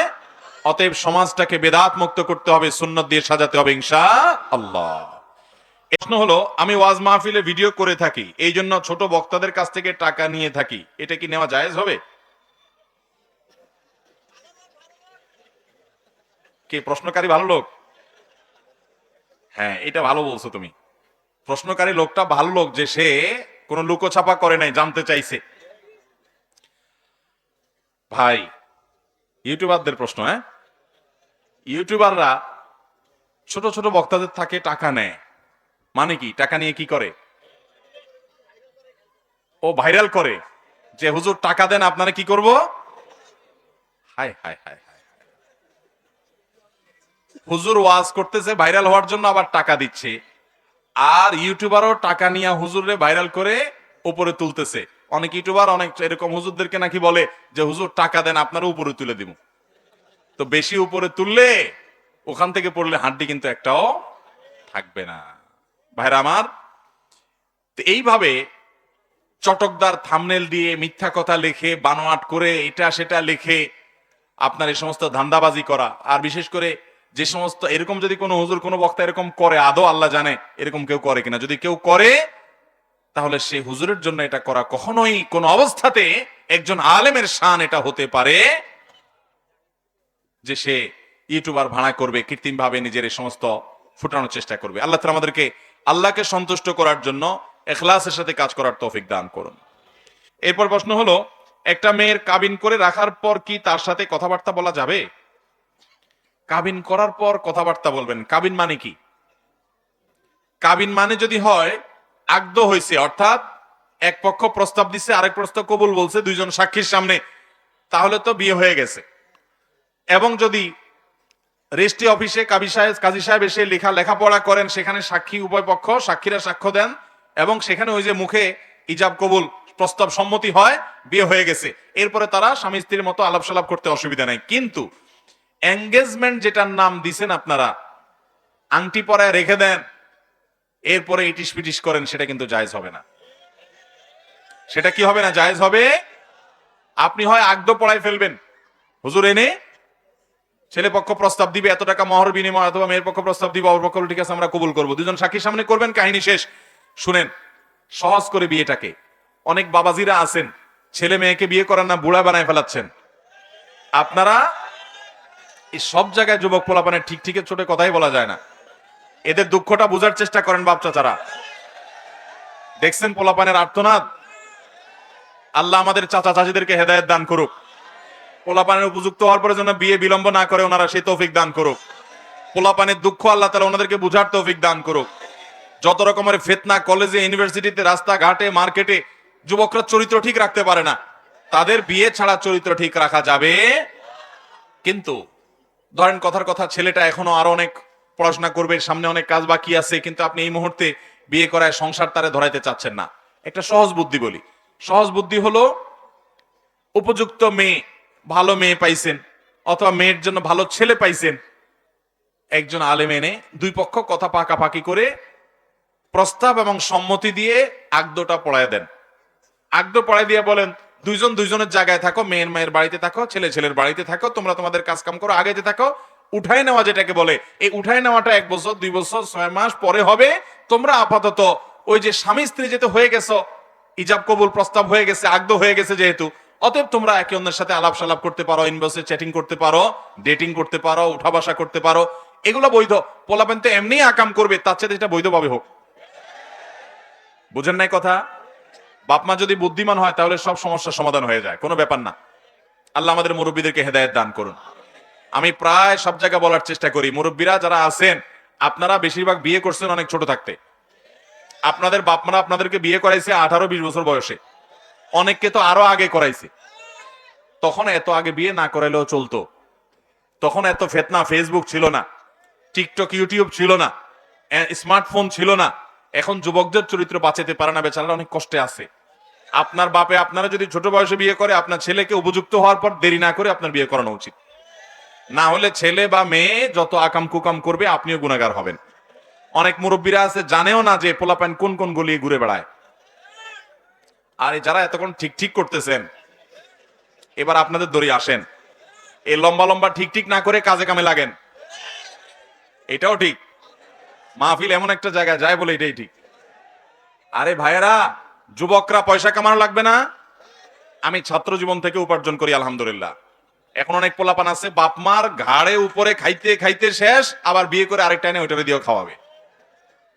অতএব উপার্জন করবেন আপনারা। আপনারা টাকা পয়সা কামাই করা শুরু করেন, ছাত্র জীবন থেকে টিউশনি করেন, এই কাজ করেন, পার্ট টাইম জব করেন, পোলাপান আড্ডা পাড্ডা, দুনিয়ার ফাইজলামি, কিশোর গ্যাং, এটা সমস্ত না করে কাজের কাজ করেন, টাকা কামাই করেন। আরে পয়সা কামাই করা ধরলে মেয়ের বাপরা এমনি টেনে টেনে নিয়ে যাবে আপনার। বিদায় এখানে বসে বসে ঠিক ঠিক করলে বিয়ে হবে না। বিয়ে হওয়ার জন্য কাজ করতে হবে, পরিশ্রম করতে হবে। ঠিক আছে তো ইনশাল্লাহ? আল্লাহ তৌফিক দান করুন। মসজিদের ভিতরে জুতা আনা ঠিক কিনা? মসজিদের ভিতরে জুতা নিয়ে আসা ঠিক কিনা? কোনো অসুবিধা নেই। জুতাতে যদি নাপাক না থাকে, সেই জুতা মসজিদে নেওয়াতে কোনো অসুবিধা নাই। এখন আমি যদি বলি মসজিদে জুতা নেওয়া ঠিক না, তাহলে এটা জুতা চোররা খুশি হবে, ঠিক কিনা বলেন? জুতা চোররা বললো একটা হুজুর পাইছি আমাদের পক্ষে ফতোয়া দিছে রে, চুরি করতে সুবিধা হবে। আপনার জুতা সেভ করার জন্য, নিরাপদ রাখার জন্য মসজিদে আপনি নিয়ে যেতে পারেন, সেভ রাখতে পারেন, কোনো অসুবিধা হবে। দেখতে হবে জুতাতে নাপাক আছে কিনা। আলহামদুলিল্লাহ শহর জীবনে কোথায় এখন আর যেখানে সেখানে নাপাক থাকে না, খুব রেয়ার। অতএব জুতার তলা যদি নাপাক না থাকে, না ধুলা ময়লা তো থাকতেই পারে, সেটা আবার ধুলা ময়লা আছে যেহেতু মসজিদে নেওয়ার ক্ষেত্রে সাবধান। অনেকে জুতা এভাবে ধরে সোজা নিয়ে যায়, এবার জুতার তলা থেকে ময়লা পড়তে থাকে আল্লাহর ঘরে, আল্লাহর ঘর নাপাক হলে গুনাহ হবে। সেজন্য জুতা তুলে দোনো পাটকে একসাথ করে যেভাবে হোক, ওই মক্কা শরীফে বা মদিনাতে গেলে দেখবেন যে পলিথিন দেয় গেটে ঢুকার সময়, যাতে পলিথিনে ঢুকায়া আপনি ওটাকে পেঁচায়া সুন্দর করে নিতে পারেন আল্লাহর ঘর, যাতে নোংরা বা ময়লা না হয়। তো আমার দেশে তো আর পলিথিন নেই, তাহলে আপনি দুইটা পাটকে একসাথ করে পিঠের অংশ ময়লার অংশ একসাথ করে এমন ভাবে নেন যাতে করে আল্লাহর ঘরে ময়লা না পড়ে। অতএব মসজিদে জুতা নেওয়া কি হবে না? গুনাহ হবে না। আলেম না হলে সুন্নতি পোশাক বা আলেমদের মতো পোশাক পরা যাবে কিনা? খুব দরকারি প্রশ্ন। একজন একজন ট্র্যাডিশনাল হুজুর না, মাদ্রাসায় পড়ে নাই, জেনারেল শিক্ষিত, তো এই জুব্বা এই টুপি এগুলা আলেমদের জন্য ইসলামে কোথাও লিখে দেওয়া হয় নাই যে এগুলা হুজুররা ছাড়া পড়তে পারবে না, এমন কোন কথা। সব মুসলমানদের জন্যই সমান। বিধায় যে কোনো মুসলমানই জুব্বা পড়তে পারে, পাঞ্জাবি পড়তে পারে, টুপি পড়তে। আমাদের দেশে অনেক সাধারণ শিক্ষিত, জেনারেল শিক্ষিত বা তরুণরা পাঞ্জাবি পড়লে, আরে বা বিশেষ করে পাঞ্জাবি, যেটা পাঞ্জাবি ফাড়া পাঞ্জাবি, যেটা এটা তো বাঙালি জাতির ঐতিহ্য। আমাদের যত জাতীয় নেতা ছিলেন সবই দেখবেন কি পরা? পাঞ্জাবি পরা। এখন তো পোলাপান পাঞ্জাবি পড়তে চায় না, সব ইউ পোশাক পড়তে চায়। আমাদের যুবকরা যে কোথায় চলে যাচ্ছে, বেশিরভাগ ঘরে পোলাপান আম কাঁঠাল খাইতে চায় না, খাইতে চায় বার্গার, নাগেটস, হটডগ, ঠিক কিনা? আমাকে কে যেন বলছে যে এখন পোলাপান লুঙ্গি পরে না, শহরে বিশেষ করে শহরে জীবনে পোলাপান কি করে না, কি পরে? সব চুঙ্গা পরে। চুঙ্গা পড়তে রাজি আছো ভাই, চুঙ্গা পরা নাজায়েজ না যদি সেটা শরীয়তের সীমার মধ্যে থাকে। তুমি চুঙ্গা পড়তে রাজি, কিসের 3 কোয়ার্টার হাফ প্যান্ট পরে পরে ঘুরে? কিন্তু বাঙালি দেখুন, এমনকি আমাদের মেয়েরা, আমি প্রায় বলি বাংলাদেশের শত শত হাজার বছরের ঐতিহ্য, এখানে মেয়েরা মাথা কাপড় দেয়, শালীন সুন্দর পোশাক পরে। মুসলমানদের ঐতিহ্য বলে নাই, কিন্তু এটা বাঙালি নারীর ঐতিহ্য। বাঙালি হিন্দু নারীও দেখবেন মাথায় কাপড় দেয়, ঠিক না বেঠিক? অশ্লীল বা খোলামেলা পোশাক পরে ওই কোথাকার কোন পশ্চিমা দুনিয়া থেকে বস্তা পচা সস্তা এই সমস্ত কালচার আমদানি করে মেয়েরা খোলামেলা অশ্লীল পোশাক পরা, ছেলেরা চুঙ্গা পরা, এটাকে আধুনিকতা মনে করা হয়। একটা কলেজ ইউনিভার্সিটির ছেলে যদি লুঙ্গি পরে আর পাঞ্জাবি পরে মৌলানা ভাসানীর মতো, কি বলেন? সবাই হাসাহাসি করবে না? ইউনিভার্সিটিতে যদি লুঙ্গি এবং পাঞ্জাবি পরে মাথায় একটা টুপি দিয়ে ইউনিভার্সিটিতে যায়, সবাই হাসাহাসি করবে না? অথচ এই পাঞ্জাবি মৌলানা ভাসানী পড়ছেন, বঙ্গবন্ধু পড়ছেন, অনেক নেতারা পড়ছেন। না তাছাড়া আমাদের দেশের 17 বছর ঐতিহ্য, মুসলমান কেন হিন্দুরাও পাঞ্জাবি, ফাড়া পাঞ্জাবি যেটা, এটা দেশের এই অঞ্চলে মানুষের পোশাক, কমন পোশাক। দুঃখজনক, আমাদের সন্তানরা আস্তে আস্তে কিভাবে দাস হয় দেখেন। পশ্চিমাদের দাস হচ্ছে। আরে ভাই, পশ্চিমারা মশলা খাওয়া শিখছে ভারতবর্ষের মানুষের কাছ থেকে, ওরা অনেক সভ্যতা শিখছে এই অঞ্চল থেকে, ওরা এই অঞ্চল থেকে লুটপাট করে নিয়ে অনেক কিছুর মালিক হয়েছে। আপনি ওদেরকে আজকে সবকদাতা মনে করেন? এই যে কদিন আগে সুইডেনে পুলিশি প্রহরায় কোরআনে আগুন দেওয়া হয়েছে। বাংলাদেশে কোনোদিন কোন ধর্মের মানুষ অন্য কোন ধর্মের মানুষের ধর্মগ্রন্থে এভাবে পুলিশি প্রহরায় আগুন দিবে, এটা কল্পনা করা যায়? কোন মুসলমান দেশে এগুলো হয়? যারা আপনাদেরকে সভ্যতা শিখায়, আপনারা মনে করেন ওরা বোধহয় অনেক আগায় আমাদের চাইতে, ওরা আপনাদের চাইতে অনেক পিছিয়ে। আপনারা হীনমন্যতায় ভুগছেন, এই জন্য মনে করছেন তাদের মতো পোশাক না পড়লে বোধহয় আমরা জাতে উঠতে পারবো না। অতএব মুসলমানের এই হীনমন্যতা থাকা উচিত না। যাই হোক, খোলাসা কথা হলো, মুসলমান সে যদি পাঞ্জাবি পরে, সে যদি মাথায় টুপি দেয়, তাহলে সেক্ষেত্রে কোনো অসুবিধা নাই। বিশেষ করে লম্বা জুব্বা হুজুররা পড়বে, এটা হুজুরদের জন্য রেজিস্টার্ড, লিখিত, পঠিত এরকম কোনো বিষয় না, যে কোনো মানুষ পড়তে পারে। এরপরে প্রশ্ন হলো, বিয়ের মহারণা হিসাবে স্ত্রীকে জমি দেওয়া হলে সেই জমির ফসল কি স্বামী খেতে পারবে? বাহ, চালাক না? হ্যাঁ, ভালো বলছে, চালাক এ স্বামী। জমি দিছে, ক্ষেতের জমি দিছে বউকে মহর হিসেবে, ফসল তো স্বামী উঠাবে। তাহলে বউরে শুধুমাত্র নামকে অস্তে খুশি করে দিল আর ফসলটা উঠায় স্বামী খাইলো। এরকম চালাক স্বামীও দুনিয়াতে আছে।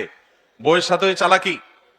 ভাইরা আমার, যদি সত্যি স্ত্রীকে আপনি জমি মহর হিসাবে দেন, ওই জমির পুরো মালিকানা, ফসল বলেন, জমির মালিকানা বলেন, সবকিছু স্ত্রীর। ওখানে আপনার কোনো কাহিনী চলবে। ওখানে যদি ফসল করতে হয় তাহলে স্ত্রীর বরাবর দরখাস্ত লিখবেন, মাননীয় স্ত্রী, বিষয় আপনার মালিকানাধীন জমি চাষাবাদ করার অনুমতি প্রসঙ্গ। জনাবা যথাবিহিত সম্মান প্রদর্শন পূর্বক নিবেদন, এই যে আমার যে জমি আপনি মহারণা বাবদ প্রাপ্ত হইয়া মালিক হইয়াছেন, আমি অভাবী অধম গরিব মানুষ, ফসল করবার জন্য জমির টান পড়ছে, আপনার জমি চাষাবাদ করে খাওয়ার অনুমতি দিয়া বাধিত করিবেন। এরপরে উনি যদি বলে ঠিক আছে লিজ দিলাম, আমার এত পার্সেন্ট দিবা, তুমি এত পার্সেন্ট নিবা, ভাড়া দিয়া নিবা, অথবা যাও গরিব মানুষ তোমার এমনি খাইতে দিলাম, তখন খাইতে পারবেন। আমাদের দেশে মেয়েদেরকে নাম কাওয়াজতে দেই, আবার সেগুলো সব আমরা দখল করে রাখি। এই 2 নম্বরই বেশিরভাগ ঘরে ঘরে। বইয়ের মহারণা ঠিক মতো আদায় করবেন তো ইনশাল্লাহ? মোহর দেওয়ার পরে আবার তাকায় থাকবেন না ছোট লোকের মতো যে কি করে। মহিলা টাকা পাওয়ার পরে সে তার বাপের বাড়িতে দিবে, মায়ের বাড়িতে দিবে, তার ভাইকে দিবে, বোনকে দিবে, দান করবে, নিজে রাখবে। আপনি গরিব হলে আপনারও কিছু দিবে। কিন্তু তাই বলে স্ত্রীর মোহর নিয়ে কোন রকম টাল বাহানা করবেন খবরদার। যুবকরা বইয়ের মোহর ঠিক মতো দিয়ে দিবেন তো ইনশাল্লাহ? দিবেন কেমনে? মেয়ের বাবারা তো 30 লাখ টাকা ধরে বসে থাকবো, মানুষটা 30 টাকার মোহর কত? খবরদার, এই ফাটা বাঁশের যেন পা দিয়া বসে থাকবেন না। অনেক যুবক লেখে, হুজুর মোহর ধরছে আমার 50 লাখ, আমি তো হুজুর 20,000 টাকা বেতনে চাকরি করি, এখন উপায়টা কি? আমি বলি উপায় হলো বইয়ের পা ধরে বসে থাকতে হবে, এছাড়া তো আমি কোনো উপায় দেখি না। বোর কাছে মাপ চাইতে হবে। দেখো মুরব্বীরা তখন বলছে, আমি তো বুঝি নাই, মাসালা জানতাম না, রাজি হয়ে গেছি যে আর বউ তো পাইতেছে কি এর 50 আর কি এর 60, রাজি হয়ে গেছি। এখন তো বুঝে গেছি এটা দিতে হবে। আল্লাহ কোরআনে বলছেন ও আতুন নিসা সাদাকাতিহিন্না নিহলা, মেয়েদের মোহর আদায় করে এটা তাদের অধিকার, আল্লাহ বলে দিয়েছেন, এখন তো দেওয়া লাগবে। এখন ফেঁসে গেছি। এরপর যদি বউ বলে ঠিক আছে তুমি গরিব মানুষ, 50 লাখ টাকা তোমার থেকে আমি পাই মোহর বাবদ, যাও 40 লাখ মাফ, 10 লাখ মরণ পর্যন্ত দিতে থাকবা, দিয়া পরিশোধ করবা। অথবা যদি বলে যা সবই মাফ করলাম, আমার 1050 দিয়ে দিও। এরকম যদি কপাল আল্লাহ বউ পান ফুসলে ফাসলে যদি রাজি করতে পারেন, তাইলে আর কি খুশি। আর তা না হলে ঠিকই মোহরের টাকা আপনাকে দিতে। এই জন্য যুবক যারা আবিয়াতে আছেন, যারা বিয়ে করেন নাই, খবরদার, মোহর বেশি চাইলে শ্বশুর মিয়া বলবেন, শ্বশুর আব্বাজি আমার এত টাকা দেওয়ার ক্ষমতা নাই বাবা, আমি যেটা পারবো সেটা এত, সাফ কথা। যেটা পারবো না সেটা না। কোন মেয়ের বাপ যদি টাকা ছাড়া বিয়ে দিতে রাজি না হয়, তো বাদ দেন, আল্লাহ জমিনে মেয়ের অভাব পড়ে নাই। মেয়ের বাপরা মনে করেন যে মেয়ে বিয়ে দেওয়ার সময় বিশাল বড় ফিগারের একটা মহর ধরলে বোধহয় বিয়ে ভালো টিকে। ভালো করে শুনে রাখেন, এর কারণে বিয়ে টিকে। এখন মহর তো লাখের নিচে কোনো মহর নাই, অথচ বিয়ে হইতে দেরি, ভাঙতে দেরি নাই। আর ওই চাচাদের বিয়ে দিয়ে জিজ্ঞেস করে দেখেন, বুড়া চাচাদের বিয়ে খবর নেন, যে 20 টাকা 30 টাকা মহর ছিল, কিন্তু বিয়ে এখনো 50 বছর টিকে আছে। ঠিক না ঠিক? অতএব হাদিসে আসছে আযমুন নিকাহি বারাকাতান আইসারুহু মাউনা, যে বিয়েতে মহর সহনশীল হয় সে বিয়ে বরকতময় হয়। আপনার মেয়ের বিয়েতে মহর কমান, বরকতময় হবে। আরে ভাই, টাকা কি দেখছেন? আপনি দেখেন ছেলেটা ভালো কিনা। ছেলে যদি অমানুষ হয়, মহর 1 কোটি হলেই বা কি লাভ? আল্লাহ তাআলা মেয়ের বাবাদেরকে হেদায়েত দান করুন। এরপরে কত বছর বয়সে হজ এবং কোরবানি করা ফরজ হয়? সন্তানদের বিয়ে না দিয়ে হজে যাওয়া যাবে কিনা? ধন সম্পদ যদি থাকে, প্রাপ্তবয়স্ক হলে হজ ফরজ হবে। প্রাপ্তবয়স্ক 10 বছর 9 বছর বয়সে কোনো বাচ্চার সম্পদ আছে, বাপ মরে গেছে, সে পাইছে, তখন ফরজ হবে না। ফরজ হবে যখন সে প্রাপ্তবয়স্ক হবে, বালেগ হবে, 15 বছর বয়স হয়ে যাবে তখন। এরপরে বিয়ের ব্যাপারটা হলো যে ছেলে মেয়ে বিয়ে দেওয়া ছাড়া হজে যাওয়া যায় না, এটা ভিত্তিহীন কথা। এর সাথে হজের কোনো সম্পর্ক নাই। অনেক মুরব্বীরা বলেন আমার মেয়ে আছে, এটা বিয়ে না দিয়ে হজে যাওয়া যাবে না। না, এমন কোনো কথা নেই। মেয়ের বিয়ের সাথে হজের কোনো সম্পর্ক নেই। দুইটাই আপনার উপর দায়িত্ব, যেটা যখন সুযোগ হয় সেটা তখন করে ফেলতে হবে।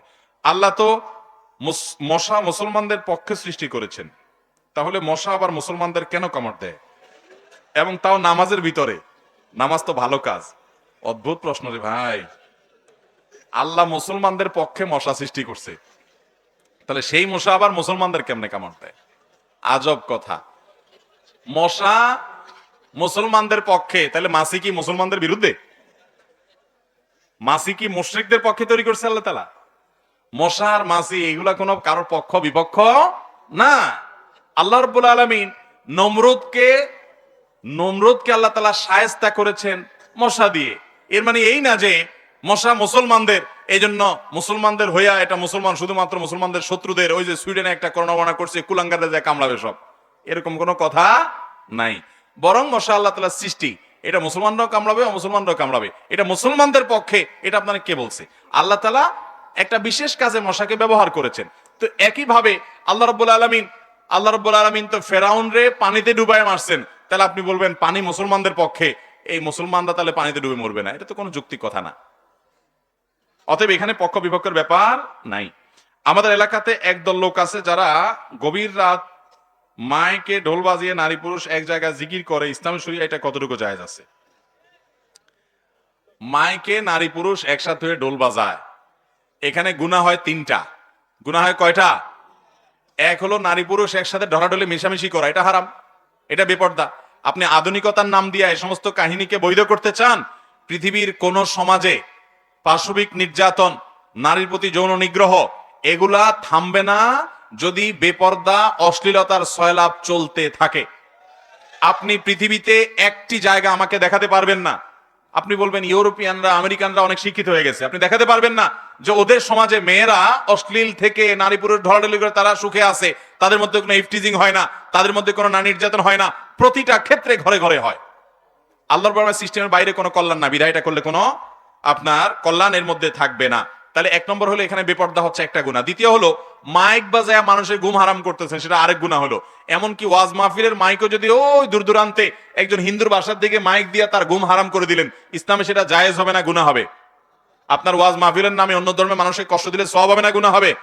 ইসলাম আপনাকে অন্য ধর্মের মানুষ কেন মুসলমানকেও বিরক্ত করার অধিকার দেয় নাই, তাহলে এটা আপনি অন্যায় করছেন। আবার তৃতীয়ত, সেখানে আপনি ডোল তবলা বাজাচ্ছেন, বাদ্যযন্ত্র ব্যবহার করছেন, 3টা গুনাহ হচ্ছে। আবার সেটাকে ইসলামের নামে করছেন, আরেক গুনাহ, তাহলে 4 গুনাহ হলো। আল্লাহ তাআলা এই পাপাচার থেকে আমাদেরকে বেঁচে থাকার তৌফিক দান করুন। কিয়ামতের আগে কত পাগলামি ছাগলামি দেখবেন, এগুলোর নাম আবার ইসলাম, এগুলোর নাম নাকি আবার ইবাদত। আল্লাহ আমাদেরকে সত্য এবং হক বুঝার তৌফিক দান করুন। আমাদের এলাকার মাহফিলে কোনো ব্যক্তি দান করলে মাহফিলে মাইক দিয়ে তার নাম না বললে সে মনে কষ্ট পায়, এই দান কি কবুল হবে? বিভিন্ন মাহফিলে এরকম হয়, মাহফিলে কেন মসজিদেও হয়, মাদ্রাসায়ও হয়, যে নাম না বললে নাখোশ হয়। আমার মনে আছে 2002-3 সনের দিকে হবে, মিরপুর 1 মসজিদে আমি তখন নামাজ পড়াই। এক আল্লাহর বান্দা কিছু টাকা দিছে, আমি নামাজের পরে বলছি যে এক আল্লাহর বান্দা মসজিদের জন্য কিছু টাকা দিছেন, আপনারা ওনার জন্য দোয়া করবেন। আমি এবার বলছি এক আল্লাহর বান্দা, নামাজের পরে ভদ্রলোক আমাকে আইসা বলতেছেন, হুজুর এটা কথা আছে। ঠিক আছে, কথা আছে বলেন। সবাই চলে গেছে। আমাকে বলতেছে, ভাই আমার নামটা নিলে কি কোনো গুনাহ হইতো? আমি বললাম বুঝলাম না। পরে আমি টের পাইছি, ও আচ্ছা, উনি ওনার নামটা বলি নাই, আমি আল্লাহর বান্দা বলছি, এই জন্য উনি বলছে আমার নাম নিলে কি আপনার গুনাহ হইতো? তা আমি বললাম না, গুনাহ হইতো না অবশ্য, তবে আপনার নাম নিলে কোনো সওয়াব হইতো না। গুনাহ হইতো না এটা ঠিক, সওয়াব হইতো কোনো? ভাইরা আমার, আমরা দান করব কাকে খুশি করার জন্য? অনেক যুবকরা আছে ওয়াজ মাহফিল করে, ওয়াজ মাহফিলের মূল টার্গেট হলো অমুক হুজুরের সাথে একটা সেলফি তুলে ফেসবুকে দিয়ে কটা লাইক কমেন্টের ব্যবসা করবে। না ভাই, আমার উদ্দেশ্য হবে আল্লাহকে খুশি করা। উদ্দেশ্য হবে কি? ইমানদার কখনো মানুষের কাছ থেকে বাবা আশা করবে, বাবা কার কাছে চাইবে? আল্লাহর কাছে চাইবে। আল্লাহ আমাদেরকে ইখলাসের সাথে কাজ করার তৌফিক দান করুন। কেউ যদি কোথাও দান করে তার নাম জাহির করতে চায়, নাম জাহির না করলে কষ্ট পায়, তাহলে দানের কারণে সওয়াব তো পাবেই না, বরং এটাকে বলা হয় শিরকে আসগর। শিরকে আসগরের গুনাহে পতিত হবে, এটার কারণে আরো গুনাহ হবে। অতএব এরকম লৌকিকতা, লোক দেখানো, লোক শোনানো, এরকম কাজ করা যাবে না। আপনারা জানেন জাহান্নাম উদ্বোধন করা হবে, জাহান্নামে প্রথম নিক্ষেপ করা হবে তিন টাইপের মানুষকে। এর ভিতরে এক টাইপের হলো ওই হুজুরকে, ওই আলেমদেরকে, ওই মৌলবীদেরকে, যেই মৌলবী ওয়াজ করছে মানুষের কাছ থেকে বাবা পাওয়ার জন্য, মানুষের কাছ থেকে আপনার বিভিন্ন রকমের মারহাবা শোনার জন্য, দুনিয়াবি ধান্দা সে করেছে, আল্লাহ সন্তুষ্টি আশা ছিল না। এবং এরপরে ওই ব্যক্তি, যে ব্যক্তি আল্লাহর রাহে জিহাদ করেছে বীর সাজার জন্য, আল্লাহকে খুশি করার জন্য না। আর তৃতীয়ত ওই ব্যক্তি, যে ব্যক্তি দান দক্ষিণা করছে মানুষের কাছে ভালো সাজার জন্য, আল্লাহকে খুশি করবার জন্য না। এই জন্য ইমানদার দান করে মানুষের কাছ থেকে জাহির করবে না, বরং আল্লাহকে দেখাবে, আল্লাহ তাকে আজর দিবে ইনশাআল্লাহ। আমাদের গ্রাম থেকে বাবার দরবারে গরু ছাগল মহিষ নিয়ে যায় অনেকে, কিন্তু তাদের বাবা মাকে দেখাশোনা করে না। ইসলাম কতটুকু জায়েজ আছে? নকল বাবা নিয়ে লাফালাফি, আসল বাবার খবর নাই। নিজের বাপরে বাদ দেয় না, কোথাকার কোন নকল বাবার জন্য গরু ছাগল নিয়ে যায়। কে শিখেছে আপনাদেরকে এই সমস্ত? অনেক পীর, অনেক বাবা এরকম আছে যে তোমাদের যত জমি জমা আছে সব আমাকে দিয়ে দাও, আমার দরবারে দিয়ে যাও। আমি এরকম বহু পরিবারের কথা জানি যে বউ বাচ্চার ভরণ পোষণ পর্যন্ত দেয় না, মা বাবার ভরণ পোষণ পর্যন্ত দেয় না, যায় সব ওই পীর সাহেবরে দিয়ে আসে। পীর সাহেব সে যদি মুরিদদের সব টাকা এরকম কুড়ায় কাছায় নেয়, তাহলে তো এটা পীর সাহেব না, এটা পয়সাওয়ালা সাহেব, টাকাওয়ালা সাহেব। ভাইরা আমার, আমাদের দান গরিব দুঃখীকে আমরা দিব, আলেমন আমাদেরকে আমরা হাদিয়া দিব, কিন্তু আমাদের সব কিনে নিয়ে বাপমার হক আদায় করা ছাড়া যদি কোনো পীরের নামে দেন, আবার নাম দিচ্ছেন বাবা। কত বাবা থাকে একটা মুসলমানের? বাঙালির কোনো বাবার শেষ নাই। দয়াল বাবা, কেবলা বাবা, পীর বাবা। আল্লাহ তাআলা সমস্ত বিভ্রান্তি থেকে আমাদেরকে বেঁচে থাকার তৌফিক দান করুন। ভাই আরো কয়েকটা প্রশ্ন আছে, কিন্তু আমি আর দিতে চাচ্ছি না, যেহেতু রাত অনেক হয়ে গেছে। ইনশাআল্লাহ বিদিনিল্লাহ আমরা আগামী কালকে ঢাকার নিউ মার্কেটের ওখানে মাহফিল আছে, এই বাকি প্রশ্ন উত্তরগুলো আমি ওখানে দেব। আপনারা অনেকেই প্রশ্ন দিয়েছেন, সবার প্রশ্নগুলো আমার কাছে আছে। এর মধ্যে থেকে যে প্রশ্নগুলো উত্তর দেওয়ার মতো, বা আগে উত্তর দেওয়া হয় নাই, বা প্রয়োজনীয় আমরা মনে করব, ইনশাআল্লাহ এগুলোর উত্তর পরবর্তীতে পাবেন। নেটে নিয়মিত ফলো করলে ইনশাআল্লাহ প্রশ্ন উত্তরগুলো পাবেন। আমি কোনো মাহফিলে প্রশ্ন ফালাই না। একটু বসেন, আপনাদের কাজ আছে, পুরস্কার দেবো। একটু বসেন, কয়েক মিনিট বসেন, কয়েক মিনিট বসেন। এ ভাই রাখেন, পুরস্কার দেবো ইনশাআল্লাহ। আমি প্রশ্নগুলো সাধারণত গণহারে ফেলে দেই না, বরং আমি দেখি উপকারী প্রশ্ন হলে ইনশাআল্লাহ আমরা উত্তর দেব। আল্লাহ তাআলা তৌফিক দান করুন আমাদেরকে। ইউটিউবাররা প্রশ্ন চাচ্ছে, এটা কি চাচ্ছে? এটা হিফজ পড়ার সময় জেনারেল বন্ধ রাখায় অনেক ক্লাস পিছিয়ে গেছি। এখন আমার বয়স 20+। আমি বিয়ে করতে চাচ্ছি, কিন্তু মা রাজি, বাবা রাজি হচ্ছে না। আমাকে কোনো কর্মস্থলেও যুক্ত হতে দেয় না, বলে পড়াশোনা শেষ করতে। আমি মনে করি আমার অবস্থান থেকে আমার জন্য বিয়ে করা ফরজ। প্লিজ কিছু একটা করেন। নাম্বার দিয়ে দিছে, আব্বুর নাম্বার দিয়ে দিছে। আচ্ছা, এর মানে কি তোমার বাপরে আমি কল দিতাম? আচ্ছা ঠিক আছে। আমি তো ভাই দূরে থাকি, আমি বুদ্ধি শুনাই, আমি বুদ্ধি শিখাই, শুনো। বাপ মাকে প্রথম কথা হলো তুমি উপার্জন করো, মোহর, স্ত্রীর মোহর এবং ভরণ পোষণের জন্য টাকা পয়সা কামাই করা। দ্বিতীয় কথা হলো বাপ মাকে ফুসলায়া ফাসলায়া বোঝানোর জন্য, যাতে করে তারা উপযুক্ত হওয়ার পর আর গড়িমসি না করে, তথাগত পায়ে দেওয়ার নাম করে তোমারে বুড়া না করে। এই জন্য এলাকার কোন ইমাম সাহেব ভালো বিচক্ষণ বুদ্ধিশুদ্ধি আছে এরকম হুজুরকে ভাও করবা। ওই হুজুরে ভালো করে চাইনিজ খাওয়াবা, বুট বাদাম খাওয়াবা, চাপানি খাওয়াবা, খাওয়ায় বলবা হুজুর আমার বাপরে আপনি টার্গেট করেন। উনি চাচা জানকে বুঝায়া বুঝায়া বুঝায়া বুঝায়া ইনশাল্লাহ তোমার মাসালা হাসিল করে দিবে। আমার কাছে নাম্বার দিয়েছে, আমি কয়জনের বাপরে ফোন দেবো ভাই। ঢাকায় এক হোটেলে প্রোগ্রামে গেছি আমি উদ্বোধন করতে, এক ছেলে তার বাপের হাত ধরে আমার কাছে নিয়ে আসছে, এনেকে হুজুর আমার বাপরে বলেন তাড়াতাড়ি আমার বিয়ে দিতে। আমি বলি বাহ, অদ্ভুত তো। আমি নিজেই বিব্রত হয়ে গেছি, পোলা বাপরে হাত ধরে ডাইরেক্ট আমার কাছে নিয়ে আসছে পল্টনে একটা হোটেলে। তো যাই হোক, যুবকরা অল্প বয়সে তোমরা গুনাহ থেকে বাঁচতে পারছো না, আমাদের তরুণ বন্ধুদেরকে বলছি, তোমাদেরকে গুনাহের জায়গা থেকে সরে আসতে হবে। তুমি কেন গুনাহের জায়গা গিয়ে নিজেকে বিপদে ফেলছো? চোখের হেফাজত করো, আত্মনিয়ন্ত্রণ করতে শিখো। যে যুবক নিজেকে নিয়ন্ত্রণ করতে পারে না তার নাম ঢিলা। তার নাম কি? লুজ। লুজ লুজ বুঝেন না? যে সে ডাইরেক্ট হয়ে গেছে, যেখানে সেখানে কাইত হয়ে যায়। নিজে যার ভিতরে নিয়ন্ত্রণ ক্ষমতা আছে, কন্ট্রোলিং পাওয়ার আছে, সে হলো আসল যুবক। যে ঢিলা, যেখানে সেখানে কাইত হয়ে যায়, যেটা দেখে সেটা পিছনে পড়ে যায়, এটা তো ঢিলা। এই জন্য যারা নিয়ন্ত্রণ করতে পারে তারা বিয়ে পর্যন্ত অপেক্ষা করবে, বৈধ সঙ্গী সঙ্গিনী পেলে তারপরে সে আল্লাহ তাআলাকে খুশি করার চেষ্টা করবে। আচ্ছা ভাই, এক মিনিট, আমি একটু বসেন, একটু বসেন। এই ক্যামেরাম্যান না, বসো, উঠিও না। আমি আমার আলোচনাতে দুরুদ প্রসঙ্গে মিলাদ পড়া যাবে কিনা এটার উত্তর দিতে গিয়ে বলেছি, দুরুদ পাঠ করলে তার উপকার হবে। একটা হাদিস বলছি, হাদিসটা যে বলতে পারবেন হাত তোলেন। তুমি বাতিল, তোমার তো বলতে হাত তুলতে বলছি, বাতিল। তুমি বসো, বলে দিলে তো প্রশ্ন শেষ। আচ্ছা, এরপরে বিনা দাওয়াতে কোনো ব্যক্তি কোথাও দাওয়াত খেতে যেতে পারবে কিনা এই প্রশ্নের উত্তর দিতে গিয়ে কোন মুসলমানের সম্পদ এর বিধান বলতে গিয়ে একটা হাদিস বলছে, যে বলতে পারবে হাত তুলতে হবে। ওই লাল ইয়ালা না, আবার ভয় হাত নামে হচ্ছে। হ্যাঁ, দাঁড়ান।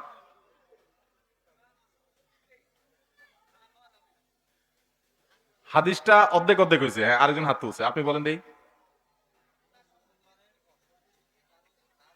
মাশাআল্লাহ, উত্তর সঠিক। চলে আসেন আপনি। কোন মুসলমানের অসন্তুষ্টিতে তার কোনো কিছু নেওয়া যাবে। এখন ওয়াজ মাহফিলে অনেক সময়, মসজিদ গুলোতে অনেক সময় আমরা হুজুররা অনেক সময় একটা গুনার কাজ করি, কি নাম ধরে বলি, অমুক সাহেব কত দিবেন বলেন, না আপনাকে দিতে হবে। তাহলে বেচারা বাধ্য হয়ে শর্মে পড়ে দেয়। এটা জায়েজ? মন থেকে না দিলে সেটা জায়েজ হবে না। জি, কি করেন আপনি? বাপ মা আছে আপনাকে? এ মা মা বাবা এই বইটা উপহার দিলাম, দিয়ে দেন। আমাদের প্রধান অতিথি চলে গেছে। আচ্ছা, আচ্ছা, মাশাআল্লাহ, আপনার হাত দিয়ে আমি কি পুরস্কার দেবো প্লিজ, একটু আপনি আমাকে হেল্প করেন। আচ্ছা, আজকের এই আলোচনা শোনার পর যেই যুবকরা যৌতুক নিবে না বিয়েতে নিয়ত করছে, তারা একটু হাত তোলো। এতজন তো পুরস্কার দিতে পারবো না।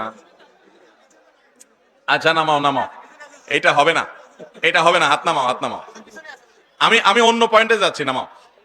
আবিয়াত্তাদের সুযোগ বেশি, আবিয়াত্তা বেশি দেখা যাচ্ছে এখানে। দেখি, যারা এই লালমনিরহাটে এই মাহফিলের আশপাশের এলাকার মুরব্বীরা যাদেরকে চিনবে, দাঁড়ায়া বলতে পারবে আমি বিয়েতে কোনো যৌতুক নেই নাই, এরকম কেউ থাকলে হাত তোলে। দাঁড়ান, আপনি দাঁড়ান, হ্যাঁ, বসেন। হ্যাঁ, আপনি বিয়ে করছেন? না বুঝে হাত তুলছেন আপনি? এক মিনিট, এক মিনিট, বাড়ি কোথায় আপনার? কোথায়? হারাগাছ। তা আপনার এটা আমি চেক করবো কেমনে? সাক্ষী? দাঁড়ান, আপনি দাঁড়ান। কেমনে সাক্ষী আপনি? আস্তে আস্তে আস্তে আস্তে। হ্যাঁ ভাই, আওয়াজ করা যাবে না তো, নামেন। আমি তো বস্তু দাঁড়াতে বলিনি তো আপনাদেরকে। হ্যাঁ, ছোট। ও, মাশাআল্লাহ মাশাআল্লাহ, নারায়ে তাকবীর। এরকম তো দেখি নাই। দনোজন রংপুর থেকে আসছেন। এই ভাই দাবি করতেছে উনি যৌতুক ছাড়া বিয়ে করছেন। আমি বলি সাক্ষী কই? মেয়ের ভাইকে হাজির করে নিয়ে আসছে। দনোজন চলে আসেন, সামনে আসেন। ভাই, আপনি যৌতুক নেন নাই কেন? শ্বশুর বাড়ির লোকজন গরিব এজন্য? মেয়ের ভাই সামনে আছে, এটা তো বলা যাবেই না। আওয়াজ করা যাবে না, আওয়াজ করা যাবে না। মাশাআল্লাহ, কিছুই নাই নাই। খাট পালং মোহর পুরো দিয়ে দিছেন স্ত্রীকে? কত টাকা দিছেন মোহর? পুরোটা দিয়ে দিছেন নাকি 50,000 টাকার বাজার করে 1 লাখ উসুল লিখছেন? পুরোটা দিয়ে দিছেন। পরে আপনার স্ত্রী সে টাকা কি করছে? স্বর্ণ কিনছে। এখন এগুলো তার। মাশাআল্লাহ মাশাআল্লাহ, আপনাদের দুইজনকে মেয়ের ভাই হিসাবে আপনি পুরস্কার পাওয়ার কথা না, ক্রেডিট সব তার। তারপরেও আপনি আসছেন, আপনাকে, আপনি সাক্ষী যেতে হয়েছেন, আপনাকে আমি দেব।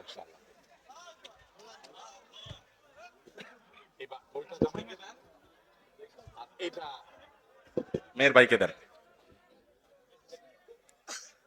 আমাদের মেয়র সাহেবের হাত থেকে ওনারা পুরস্কার নিচ্ছেন। মাশাআল্লাহ মাশাআল্লাহ, ঠিক আছে, জাযাকুমুল্লাহ খায়ের। এরপরে প্রশ্ন, যুবকরা মনোযোগ দিয়ে শুনি আমরা। এরপরে প্রশ্ন হলো, আমি নামাজের গুরুত্ব বোঝাতে গিয়ে ওমর রাদিয়াল্লাহু তাআলা আনহুর একটা উক্তি বর্ণনা করেছিলাম। ওনার জীবনের শেষ মুহূর্তে উনি বলেছিলেন যে নামাজ পড়ে না, তার ব্যাপারে একটা কথা বলছেন। কথাটা কি যে বলতে পারবে হাত তুলবে শুধু। ওই লাল গেঞ্জে অনেকবার চেষ্টা করতেছে বেচারা। হ্যাঁ,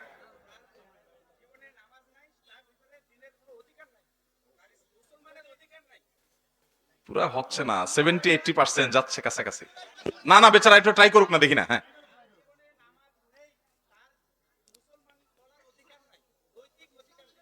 এটা আমার কথা। আচ্ছা, এই যুবক দেখি বলতে পারে কিনা। হ্যাঁ,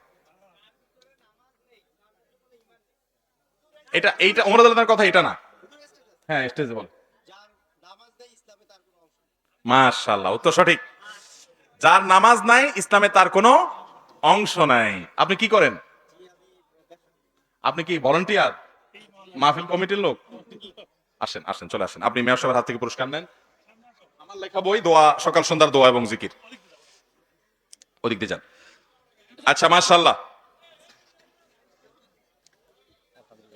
মাশাআল্লাহ, জাযাকুমুল্লাহ খায়ের। একটু আপনি আমাকে হেল্প করেন প্লিজ।